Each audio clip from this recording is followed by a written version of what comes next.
కాటా శ్రీనివాస్ చేసిన కామెంట్ అంత ఫేక్. ఆయనకు ఆలోచన లేకుండా 2 సార్లు అసెంబ్లీకి పోటీ చేసి ఓడిపోయి ఏమాత్రం నియోజకవర్గం మీద అవగాహన లేకుండా మాట్లాడుతూ ఉన్నాడు. అదంతా ఆలోచనతో అడుగులేయాలి.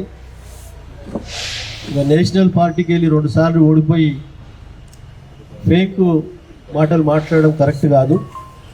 దాన్ని సరి చేసుకొని విరమించుకోవాలని చెప్పి కోరుతా ఉన్నాం. హరీష్ రావు విషయంలో మాట్లాడము ఒక శోచనీయం. ఎందుకంటే హరీష్ రావు స్థాయి ఇక్కడ, నీ స్థాయి ఇక్కడ, నా స్థాయి ఇక్కడ. ఉద్యమాలలో కీలక పాత్ర వహించి ఈ తెలంగాణ రాష్ట్రం సాధించడంలో కేసీఆర్తో పాటు ఆయన లాఠీ దెబ్బలకు జైలుకు పోయి ఎన్నో రకాల అవస్థలు పడి తెలంగాణ సాధించిన దాంట్లో మొదటి వ్యక్తి. అటువంటి వ్యక్తిని పట్టుకొని నువ్వు మాట్లాడము నీ స్థాయి కాదు. పద్ధతితో మాట్లాడాలి రాజకీయాలలో. కాబట్టి నీ స్థాయిని మించి మాట్లాడితే ప్రజలు బుద్ధి చెప్తారు. మొన్ననే మున్సిపల్ ఎలక్షన్లో 5 మున్సిపాలిటీలు 2 చెంపలు వాయగొట్టింది ప్రజలు. వాస్తవమా కాదా? వాళ్ళ మంత్రి కుమార్తె వివాహంలో, జిల్లా మంత్రి కుమార్తె వివాహంలో పెళ్లి పేరు చెప్పి నువ్వు ఎన్ని డబ్బులు వసూలు చేసినావు చెప్పాలి. సొంత కుటుంబానికి ఇట నువ్వు ఇక్కడ ఉన్నారు లైవ్లో వాళ్ళు సొంత కుటుంబాన్ని తల్లితో సహా, అన్నతో సహా, వాళ్ళ సిస్టర్తో సహా పోలీస్ స్టేషన్లో కంప్లైంట్ ఇచ్చిన దాఖలాలు ఉన్నాయి. చరిత్ర అది. వేరేల గురించి మాట్లాడే హక్కు నీకెక్కడిది? మార్కెట్ కమిటీ చైర్మన్ కానీ, అలాగే దేవాదాయ చైర్మన్లు కానీ ఎలక్షన్స్ వస్తున్నాయంటే పండుగ ఆయన టికెట్లు అమ్మడము, సొంత కార్యకర్తలకు, పార్టీకి ఆర్గనైజేషన్ చేసిన వాళ్ళకు ఇనార్మస్ పదవులు ఇస్తారు. వాళ్ళ దగ్గర గిట్ట నువ్వు పైసలు వసూలు చేసిన పెద్ద మనిషి నువ్వు. మార్కెట్ కమిటీ చైర్మన్ అనుకోండి, దేవాలయ చైర్మన్లు అనుకోండి, సీట్ల పంపకంలో అనుకోండి, మున్సిపల్ సీట్లలో కానీ ఆ విధంగా వసూలు చేసే పెద్ద మనిషి నువ్వు. వేరేల గురించి మాట్లాడే హక్కు నీకు ఎక్కడిది? కాబట్టి ఆలోచన చేసి మాట్లాడాలి. ప్రజలు నీకు 2 సార్లు అసెంబ్లీలో బుద్ధి చెప్పారు, మన మున్సిపల్లో బుద్ధి చెప్పారు. ఇప్పుడైనా ఒక పెద్ద మనిషి తరహా నువ్వు ప్రభుత్వం ఉంది, నిధులు తీసుకొచ్చి నియోజకవర్గానికి ఉపయోగపడే రీతిలో పనిచేయమని చెప్పి సలహా ఇస్తా ఉన్నా. దాంతోపాటు దీని ఆలోచన ఏముందంటే గ్రామానికి, మండలానికి 2-3 ఏజెంట్లను పెట్టి వసూలు రాజాను. మండలంలో ఒక 5-6 మందిని పెడతారు, టీముని పెట్టి ఎవడు బిల్డర్ ఉన్నాడు, ఏ కంపెనీ ఉన్నది, ఎవడు కన్స్ట్రక్షన్ చేస్తున్నాడు, ఏజెంట్లను పెట్టి ఏజెంట్లతో పైసలు వసూలు చేసే పెద్ద మనిషి. అని గుర్తు చేసుకోవాలి. విక్రమ్ గౌడ్ అనే మాజీ ఇప్పుడున్న సర్పంచ్ నందిగామ 7 కోట్ల రూపాయలు తీసుకొని ఆయనకు సహకరించిన సంగతి మేము మర్చిపోయినామా అని అడుగుతా ఉన్నా. ఆ విధంగా మార్కెట్ కమిటీకి 40 లక్షల రూపాయలు.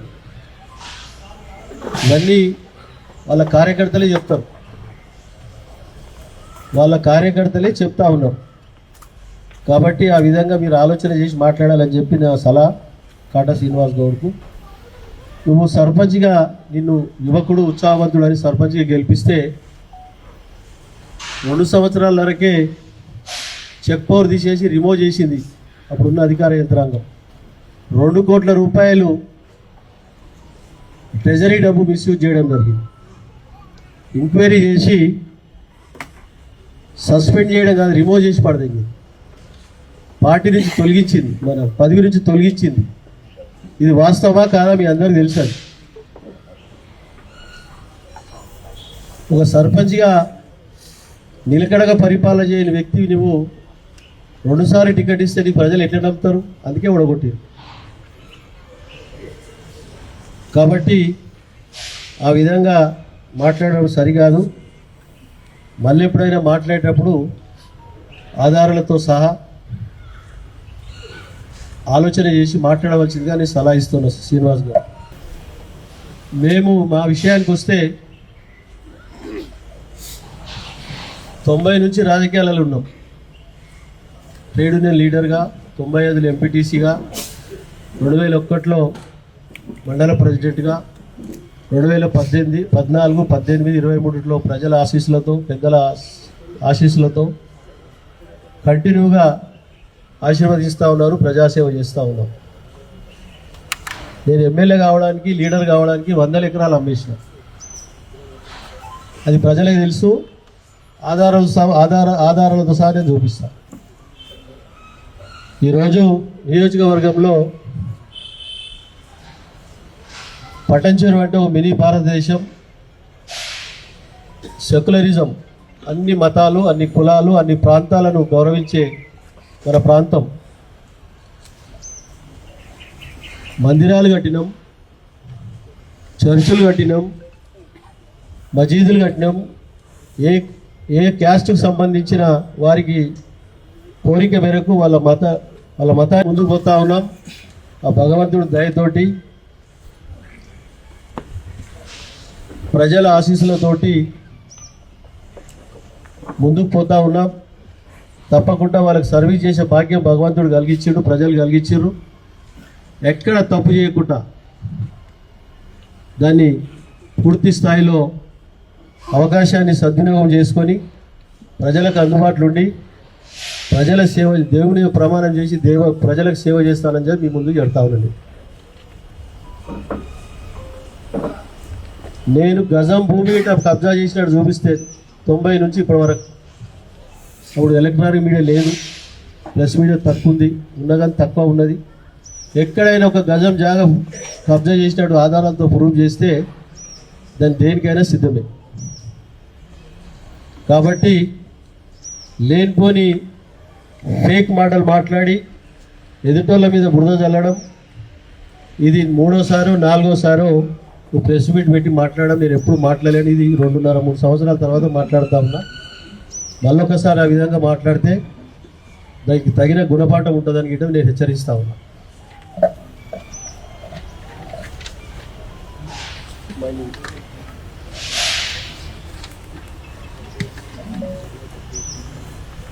ఇది నిన్న మైనింగ్ మీద మాట్లాడడం జరిగింది. మైనింగ్ విషయానికి వస్తే నాకు 2010లో రాజశేఖర రెడ్డి గారు ముఖ్యమంత్రి ఉన్న కాలంలో నేను మండల ప్రెసిడెంట్ ఉన్నా. 2000 అయిపోయినప్పటికీ రాజశేఖర రెడ్డి గారు ముఖ్యమంత్రి ఉన్నప్పుడు పొద్దుగాల పోతే సాయంత్రం వరకు ప్రొసీడింగ్ ఇప్పించింది. 2027 వరకు 15 ఎకరాల ల్యాండ్ కోరి అలాట్మెంట్. దాని కాపీ, అలాట్మెంట్ కాపీ పంపిస్తాను. దానికి సంబంధించిన లీజ్తో మాకంటే మొదలు ప్రోగ్రెసివ్ కన్స్ట్రక్షన్ 40 కిలోమీటర్ల దూరం మన బిహెచ్ఎల్ నుంచి సంగారెడ్డి వరకు, ఇక్కడ చందనగర్ నుంచి సంగారెడ్డి వరకు అప్పుడు ప్రోగ్రెసివ్ కన్స్ట్రక్షన్ వారు రోడ్ వర్క్లో వాళ్ళకు కోరి అలాట్మెంట్, టెంపరరీ కోరి అలాట్మెంట్ ఇవ్వడం జరిగింది. వాళ్ళు అయిపోయిన తర్వాత అదే కోరి మాకు ఇవ్వడం జరిగింది. దాన్ని మేము ఎన్నిసార్లు చెప్పినా ఫిట్ మెజర్మెంట్ ఎంత కొట్టినాం అనేది ఫిట్ మెజర్మెంట్ చేసి మాకు చూపాలని చెప్పినాం. చూపలేరు. మా company Santosh sand and granite supply progressive కంపెనీకి చేసిన కంపెనీ వాళ్ళకి ఆల్రెడీ మాకు ఇచ్చారు, అదే కోరి ఇచ్చారు మాకు. దాన్ని ప్రోగ్రెసివ్ కన్స్ట్రక్షన్ వారు చేసిన దాని పక్కన మేము కొట్టినాం. కొట్టిన తర్వాత 2010లో అలాట్ అయితే 2015-16లో మేము దాన్ని వర్క్ స్టార్ట్ చేసాం. 5-6 నెలలు మేము వర్క్ స్టార్ట్ చేయలేదు. దాన్ని జిల్లా మంత్రి ప్రెషర్తో వీళ్ళందరూ కంప్లైంట్ ఇచ్చి ఇష్టానుసారంగా కోరీలు నడుపుతున్నారని చెప్పేసి కంప్లైంట్ ఇచ్చి మన మీద రాత్రి కేసులు బుక్ చేసి ఒకటే రోజు 11 కేసులు, మైనింగ్ కేసులు, ఐటీ కేసులు, ఈడీ కేసులు, ఇరిగేషను, పొల్యూషను, అన్ని కేసులు మనకు పడ్డది 30 కోట్ల రూపాయల పెనాల్టీ. 10 times 300 కోట్లు అది 10 times ఎక్స్ట్రా వేసారు. అది రాష్ట్రం మొత్తంలో 500 మందికి ఇట్లా పెనాల్టీ వేసారు. 500 మంది ఇలా మంత్రులు ఉన్నారు, ఎమ్మెల్యేలు ఉన్నారు, సామాన్యులు ఉన్నారు, బిజినెస్ మెన్లు ఉన్నారు, అందరు ఉన్నారు. అందులో మనం ఒకరు. ఎవరిని అరెస్ట్ చేయకుండా ఎవరి పేరు మీద ఉన్నదో కోరి, మసూదన్ రెడ్డి పేరు మీద ఉన్న కోరిని బట్టి జిల్లా యంత్రాంగాన్ని ప్రెషర్ చేసి రాత్రి అరెస్ట్ చేసి దాన్ని 30 రోజులు జైల్లో పెట్టడం జరిగింది. ఆ మాట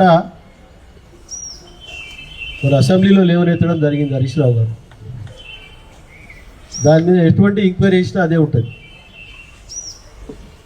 దాన్ని మనము మైనింగ్ విషయానికి వస్తే కేసులు బుక్ అయిపోయినాయి. కేసులు బుక్ అయిన తర్వాత జైలుకు పోయి వచ్చిన తర్వాత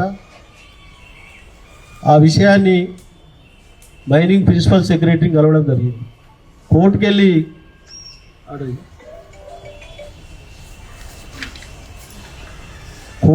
3 వారాల లోపల రీసర్వే చేయాలని చెప్పి కోర్టు ఆర్డర్ చేసింది. 3 వారాల లోపల రీసర్వే చేసి ప్రోగ్రెసివ్ కన్స్ట్రక్షన్ వాళ్ళు ఎంత కొట్టిరు, మీరెంత కొట్టిరు అనేది ప్రోగ్రెసివ్ కన్స్ట్రక్షన్ కొట్టిన కోరిని ఆ ఫైలే లేకుండా చేపించాడు. ఎవరు? జిల్లా యంత్రాంగంతో, జిల్లా మంత్రులు. అది 4 మాటలు పోయినా రైట్ ఇన్ఫర్మేషన్ కింద పెట్టినా ఫైల్ దొరకలేదు. ఇప్పుడు మెదక్ పోయి సంగారెడ్డి వచ్చింది. అప్పుడు ఎక్కడ ఫైల్ లేకు. ఆ ప్రోగ్రెసివ్ కన్స్ట్రక్షన్కి అలాట్ చేసిన టెంపరరీ అలాట్ చేసి ఎన్ని రోజులు కొట్టిరు, ఎంత కొట్టిరు అనే దాని మీద ఫైలే లేదు. నేను అది తీసేసి మాది మెజర్మెంట్ చేయమంటున్నాను. ఆ విషయం దాన్ని ప్రిన్సిపల్ సెక్రటరీ చాలాసార్లు కలిసినాం, జిల్లా అధికారులను కలిసిన తర్వాత దాని విషయంలో మీరు డబ్బులు కట్టండి. ఫస్ట్ రాష్ట్రం మొత్తం ఒక జీవో తీసిరు, 1 time సెటిల్మెంట్ అని 52 కోట్లకు సెటిల్మెంట్ చేసిరు. మాది 352 కోట్లకు సెటిల్మెంట్ చేసిరు. అంటే నా ఒక్కరు చేయలేరు, స్టేట్ మొత్తం. స్టేట్లో ఎవరెవరు పెనాల్టీ పడ్డాయో ఎంత పడ్డదో దాన్ని బట్టి డివైడ్ చేసి 52 కోట్లు మాకు పెనాల్టీ ఇచ్చింది. నేను 52 కోట్లు కట్టాను. కోర్టుకి వెళ్ళి 3 వారాల లోపల సర్వే చేయమని సర్వే రిపోర్ట్ ఇస్తే ఎంతో అక్కడ తప్పు జరిగితే ఎంబడే కట్టేస్తా. తప్పు జరిగితే కరెక్ట్ మెజర్మెంట్ చేయండి, కట్టడానికి సిద్ధంగా ఉన్నాం. ఆ మెజర్మెంట్లు చేయకుండా అది కోర్టు ద్వారా అది న్యాయస్థానంలో ఉంది, కోర్టులో నడుస్తూ ఉంది. ఇప్పుడు హైకోర్టులో నడుస్తున్నప్పుడు దాని జడ్జిమెంట్ రాకముందు దోషి అనడానికి నువ్వెవరు? దోషి అని నిర్ధారించడానికి ఎవరికి ఉన్నది హక్కు? కోర్టు డిసైడ్ చేసిన తర్వాత దోషి అంటే దోషిస్తుంది, మరి ఏది ఉంటే ఆ రిజల్ట్ ఇస్తాం. దానికి కట్టుబడి ఉండాలి. కోర్టు కట్టుబడి డైరెక్షన్ ఇస్తే కోర్టు రీసర్వే చేయమని చెప్పి సర్వే చేయమంటే సర్వే చేయరు, వాళ్ళ మీద ప్రెషర్ చేయనియరు. అది కోర్టులో నడుస్తూ ఉంది. ఒకటి ఈ మైనింగ్ విషయానికి వస్తే కోర్టు ద్వారా న్యాయస్థానం మీద పూర్తి నమ్మకం ఉంది. దాన్ని ఇప్పుడు రాఘవ కన్స్ట్రక్షన్ సంబంధించిన సిబిసిఐ ఎంక్వైరీ చేసి మాది గిట నడుస్తుంది. అది అయినందుకు చాలా మంచిది. నా గిట మేలు జరుగుతుందని ఆశిస్తూ ఉన్నా. దీని మీద కూడా ఎంక్వైరీ జరుగుతుంది. రాష్ట్రంలో ఉన్న దాని మీద అన్నిటి మీద ఎంక్వైరీ జరుగుతుంది. కాబట్టి చాలా హరీష్ రావు గారు చేసిన పని చాలా మంచి పని. అందరికీ న్యాయం జరుగుతుంది. రాష్ట్రంలో ఉన్న స్టోన్స్ క్రషర్ వాళ్ళకి అందరికీ న్యాయం జరుగుతుంది పూర్తి నమ్మకం వ్యక్తం చేస్తూ ఉన్నాను.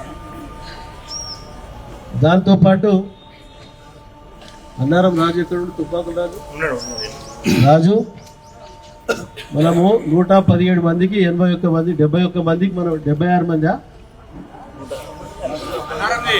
అన్నారం ఎంతమంది సర్టిఫికేట్లు ఇప్పించినాం? 117 మందికి ఎంతమందికి ఇప్పించినాం? 71 మందికి సర్టిఫికేట్లు ఇప్పించినాం. 81కి ఇప్పించినాం.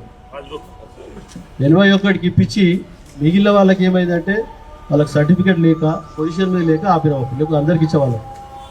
దానికి పైసలు వసూలు చేసి 12 లక్షలు తీసుకురని చెప్పి నిన్న ప్రెస్లో చూసిన, పేపర్లో చూసిన. ఏం చేసి రాజు పైసలు అవి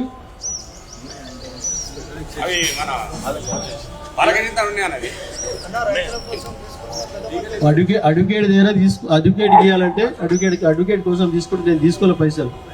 ప్రభాకర్ అన్న దగ్గర పైసలు పెట్టలేదు. ఆ రోజు అన్నారం వాళ్ళు 11.5 లక్షలు తెచ్చారు. చాలా మంది రైతులు కూడా వచ్చారు. రైతులు వచ్చి ఇది హైకోర్టు అడ్వకేట్ కట్టాలని తీసుకురావడం జరిగింది. అన్నకి ఇస్తే అన్న అన్నాడు, నా దగ్గర వద్దు, ప్రభాకర్ అన్న దగ్గర పెట్టుకోమంటే నా దగ్గర మూట కట్టి పెట్టినాము. నెల 15 రోజులలో వచ్చారు. మళ్ళీ అడ్వకేట్ కడతామని అదే మూట తీసుకొని పోయి, అది జరిగిన విషయం తప్ప అన్న చేతికి ముట్టలేడు. మాట్లాడినా అడ్వకేట్ దగ్గర ఉన్నాయి, ఎంపీ బాలకృష్ణ అడ్వకేట్ దగ్గర ఆయన దగ్గర ఉంది. అన్నారపులే చెప్తున్నారు. కళ్యాణరెడ్డి ఫోన్ కలిపాము. కళ్యాణరెడ్డి కలిపోయంటే ఏంటి 62 సర్వే నెంబర్లో పోచారంలో కబ్జా చేసిరని 5 ఎకరాలు కబ్జా చేసిరని చెప్పి నిన్న చెప్పడం జరిగింది. అది శంకర్లాల్ అని, శంకర్లాల్కు ఎక్సర్విస్మెంట్ ల్యాండ్ అలాట్మెంట్ అంతేనా, స్వాతంత్ర సమరయోధుడు. అది 97లో వెంకటేశ్వరరావు అని గల 5 ఎకరాల ల్యాండ్ శంకర్లాల్ దగ్గర కొన్నాడు. శంకర్లాల్కు ఎక్సర్విస్మెంట్ ల్యాండ్ అలాట్మెంట్, దాని డాక్యుమెంట్ ఇస్తాం. వేరే దగ్గర అంటే తీసుకొస్తాను, వాళ్ళకి సంబంధం లేదు. 98లో శంకర్లాల్ కొన్నాడు, విక్రమించడం జరిగింది. ఈ ల్యాండ్కి సంబంధించింది కబ్జా పెట్టిండు అన్నాడు. కాటాసీని అడుగుతా నేను, వాళ్ళ అయ్య తాత సంపాదించిన భూమిని వాళ్ళ అన్నదమ్ములకు సరిగా వంచాడు, వాళ్ళ అక్కజల్లెలకు ఇయ్యాడు, వాళ్ళ అమ్మను ఇయ్యాడు, ఇంట్లో సరిగ్గా చూసుకునే సోయలేదు కానీ మంది గురించి మాట్లాడతాడు. డాక్యుమెంట్ ప్రూవ్ చేయమని నేను దేనికంటే దానికి ఇద్దాం. మా పేరు మీద, మా బ్రదర్ పేరు మీద, మా పేరు మీద ఉన్నట్టుంది. తెల్లబడ్డలు చెప్పుకొని నల్లబడ్డలు వేసుకుంటున్నాయి. ఏదైనా హోటల్లో పనిచేస్తారు ప్రూవ్ చేస్తే, రాజకీయాలు మానుకొని.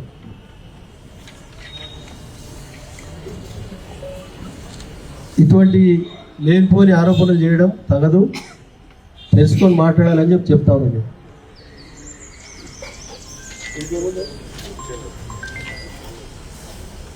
కళ్యాణ్ రెడ్డి చెప్తారా?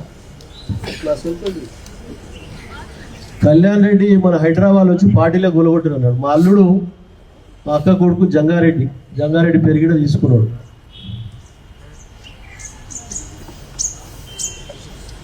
దానికి మీకు సంబంధం ఉన్నారు, సంబంధం ఉన్నట్టు ఒక చిన్న కాగితం ముక్క కానీ డాక్యుమెంట్ కానీ ప్రూవ్ చేయాలి. మాకు సంబంధం ఉన్నట్టు పొద్దుగాల మాట్లాడినా చెప్తలేడు ఆయన. మాకు సంబంధం లేని ఇష్యూ మాట్లాడడం కరెక్ట్ కాదు. రాజకీయ అనుభవం లేకపోతే హెచ్ఎంటీ వాళ్ళు కోచింగ్ ఇస్తున్నారు, పోయి కోచింగ్ నేర్చుకోమనుకోండి. హెచ్ఎంటీలు ఇస్తున్నా నేర్చుకోవాలి, పోయి వక్త అని మంచి కోచింగ్ ఇస్తా ఉన్నారు, నేర్చుకోవాలి. మేము 90 నుంచి రాజకీయాలలో ఉన్నాం. మాది వ్యవసాయ కుటుంబం. మా ఇంట్లో ఎవరు లీడర్ కాదు. మాకు రాజకీయంగా కొద్ది గొప్ప నేర్చుకున్న పీజీఆర్ నుంచి నేర్చుకున్న కొన్ని భగవాన్ గీట పనిచేసే మనస్తత్వం ఉన్న వ్యక్తి లేదు. నా తలకాయ కొట్టోడు వచ్చినా పనిచేసే ఉన్న ఆలోచన ఉన్న వ్యక్తి మనం. కానీ ఓని మోసం చేసే లెక్కలు, ఓని ద్రోహం చేసే లెక్కలు, కబ్జా పెట్టే చేసే లెక్కలు. నేను మండల ప్రెసిడెంట్ ఉన్నప్పుడు ఎవడు అడిగేటోడు లేడప్పుడు. ఎన్ని ఎకరాలు కబ్జా పెట్టి అడిగేటోడు లేడప్పుడు. చాలామంది కబ్జాలు పెట్టే పేర్లు చెప్తాం, అది పరిచయం అవుతుంది. కాబట్టి కాటా శ్రీనివాస్ గౌడ్ గారు మాట్లాడే మాటలన్నీ ఫేక్ మాటలు. నువ్వు తెలుసుకోవాలి. ఒక నేషనల్ పార్టీ నుంచి 2 సార్లు పోటీ చేసినావు. నువ్వు ఇంకా బచ్మన మాటలు మాట్లాడితే వాడు ఒప్పుకునే పరిస్థితి లేడు. మొన్ననే నెల కిందనే నీకు 5 మున్సిపాలిటీలో చెంపలు వాయగొట్టింది. చెంపలు చెల్లుమనే 2 మా కార్యకర్తల బలంతో 5 మున్సిపాలిటీలు గెలవడం. అందరూ ప్రతి ఒక్కరు కార్యకర్తలు సైనికులు లేక పనిచేసి గెలిపించుకోవడం జరిగింది. ఇక్కడ ఉండలే కానీ గ్రామాల్లో ఉన్న వాళ్ళందరూ ప్రతి ఒక్కరూ ఒక సైనికులకు పనిచేసి 5కి 5 గెలుచుకోవడం జరిగింది.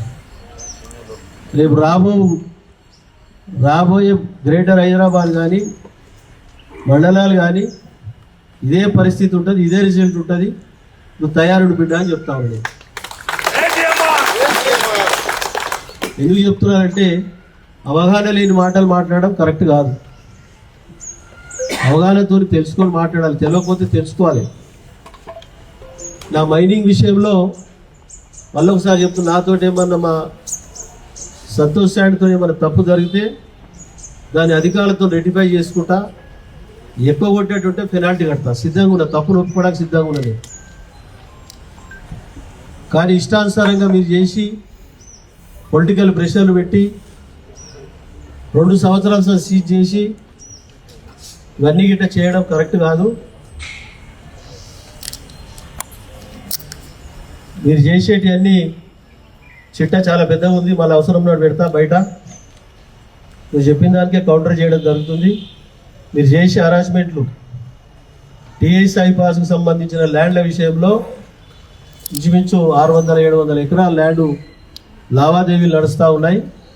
దాని మీద ప్రత్యేకంగా టోటల్ ఆధారాలతో సహా ఏ గ్రామంలో ఎంత పోతా ఉన్నది, రైతులతో ఎటువంటి ఇబ్బందులు పెడతా ఉన్నారు, ఎటువంటి బలవంతంగా తీసుకుంటా ఉన్నారు, రైతులకు ఇచ్చే రేటు ఒకటి, ఇండస్ట్రీ వాళ్ళకి ఇచ్చే రేటు ఒకటి, దాని మీద పెద్ద రియల్ ఎస్టేట్ దందా నడుస్తూ ఉన్నది. అవన్నీ ఆధారాలు దాన్ని సేకరించడం జరుగుతూ ఉన్నది. మీ ముందే పెడతాం.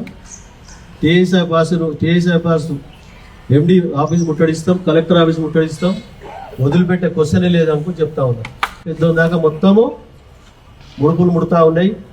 మా మండల నాయకులు చెప్తా ఉన్నారు, వాళ్ళందరూ పూర్తి వివరాలతో తీసుకున్నాక మాట్లాడదామని చెప్పిన ఇప్పుడే చెప్తే గుమ్మడిదాలు కానీ జిన్నారపూలు కానీ రేపు ఒక మండలి వచ్చినా ఇంకో మండలి వచ్చిన తర్వాత అవన్నీ పూర్తి ఆధారాలతో ముందుకు వస్తాం.